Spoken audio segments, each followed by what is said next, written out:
Super Mario Bros., Doom, Assassin's Creed, House of the Dead. What do all of these video games have in common? Well, they have movies based off of them, and they are all terrible.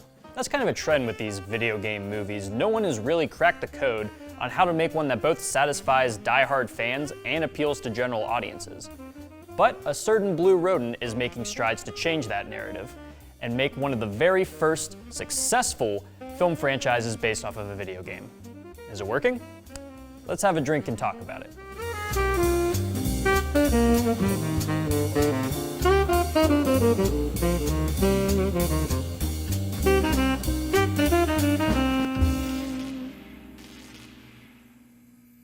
Hello and welcome to the Martini Shot. My name is Brandon and today I'm going to be reviewing the 2022 video game inspired film Sonic the Hedgehog 2.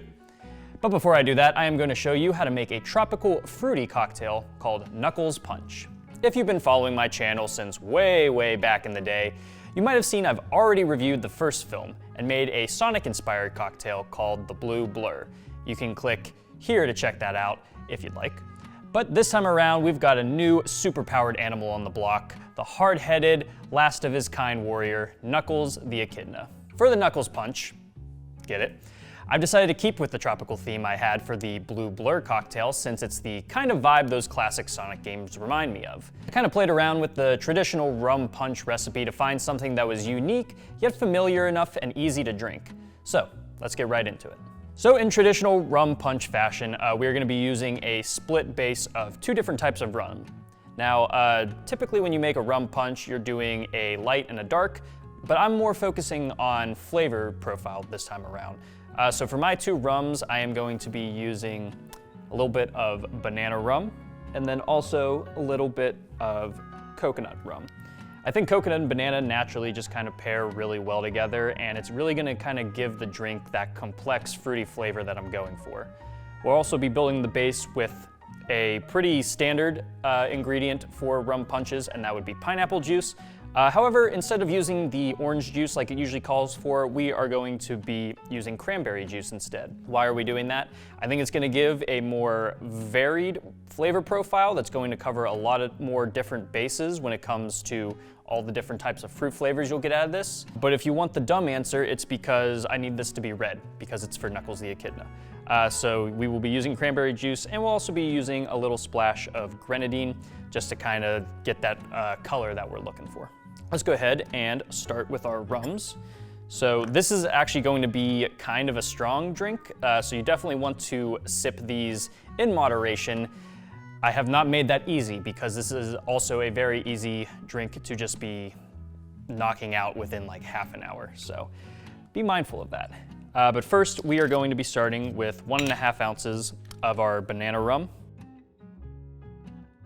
And like I've said on the past few episodes, if you're not measuring with a jigger, 1.5 ounces usually equates to the average American standard size shot glass. So alrighty, we got one shot of rum in there. Now we need our second one with our coconut rum. Next, we have our pineapple juice. And I always like to say that you should use fresh juices when you can. But I don't know if you've ever tried to juice a pineapple before. It's very time consuming and I honestly don't have the storage for it right now. So we'll just be rolling with the good old store-bought can version. So we are going to be doing 2 ounces of pineapple juice.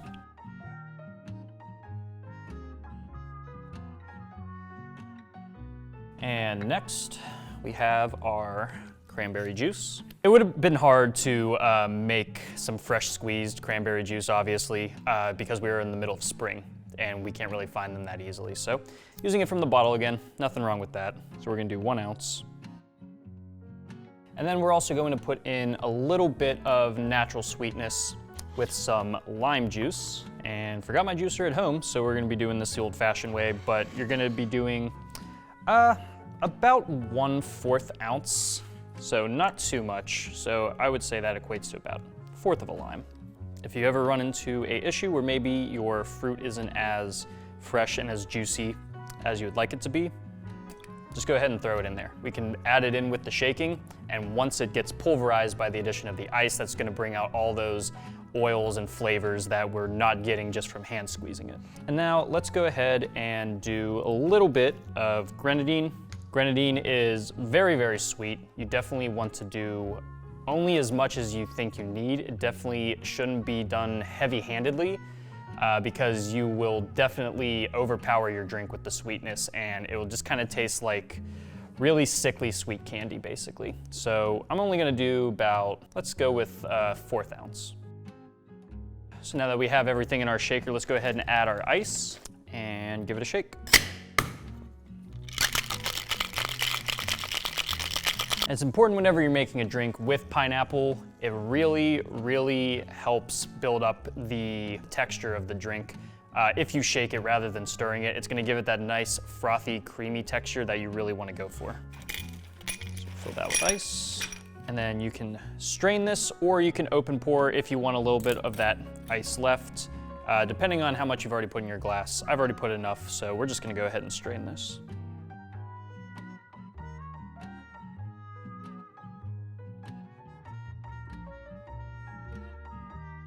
Came up right to the rim. I'm getting very good at measuring these out, so it does that and using all of it.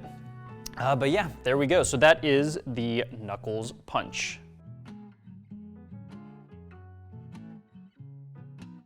We'll go ahead and give that a sip real quick. Yeah, so there are a lot of different fruit flavors kind of going on right here, but they don't always come in around the same time. You're obviously gonna get a lot of the pineapple since that is a big part of it.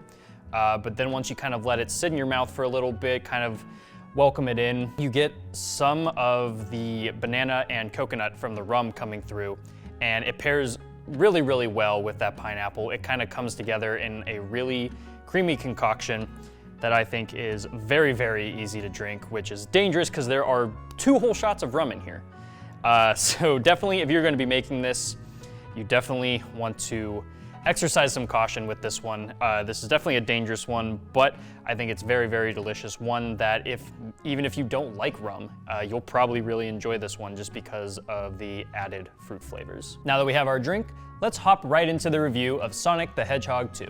When we jump back into Sonic's story, we find him living cozy with his adoptive human parents while moonlighting as a superhero, to little success. While Sonic is learning the true meaning of what it means to be a hero, his arch nemesis Dr. Robotnik returns from his cosmic banishment in tow with a new ally, the warrior, Knuckles the Echidna. Knuckles' tribe was wiped out, leaving him as the last of his kind, and he views Sonic as partially responsible. Both parties discover the existence of a mystical artifact called the Master Emerald that can grant the user unlimited power, so the race is on for Sonic and his new buddy Tails to find the Emerald before Robotnik can use it to conquer the world. One of my biggest issues with the original Sonic the Hedgehog film was that, at its core, it didn't really feel like what a Sonic movie should be. The history of the character is filled with tons of fun characters, breathtaking locations, and a little bit of Dragon Ball Z plagiarism. But the first film felt way too much like a human anthro-animal buddy film we've seen countless times. As a longtime Sonic fan, I am happy to report that the film takes much bigger strides towards embracing the identity of the series by introducing more of the iconic characters and fleshing out the universe as a whole. Sonic is joined by his trusty buddy, Miles Tails Prower, and the relationship feels ripped straight from the games. He's kind of a nerd and idolizes Sonic for his bravery, and while that doesn't lead to much of an interesting character arc, it's nothing if not entirely faithful to the games. However, the best new addition to the crew is certainly Knuckles, voiced by Idris Elba. Honor-bound, prideful, and hot-headed, this incarnation of Knuckles as a rival turned eventual ally is also fairly accurate to the games. Elba's deliveries make the character hilarious to follow, and his arc over the course of the film's pretty standard, but at least it's actually there. The returning cast is fine for the most part, but the one who more or less carries the film is Jim Carrey's Dr. Robotnik. Now even more unhinged than he was in the first film, Robotnik is still the scene stealer that I just wanted to see more of. When the story focuses on Sonic, Tails, Knuckles, and Robotnik is when the film is at its best. But unfortunately, the pacing does get bogged down with side stories involving the other human characters having a wedding in Hawaii. There are some funny moments, sure, but overall the B-plot adds nothing to the story and probably could have been trimmed down or even cut out entirely. along with an overly long dance number that just seems to be par for the course when it comes to these kids' movies. The story is still fairly predictable because it is a kids' film after all, but I did happen to find this film to be less funny than the first. The first film had some genuinely offbeat, kind of adult humor thrown in there that still sticks in my mind, like Robotnik talking about his egg sack and never being breastfed.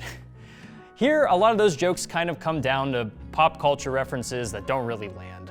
Essentially, there's not much of a balance between humor for kids and humor for adults as the first.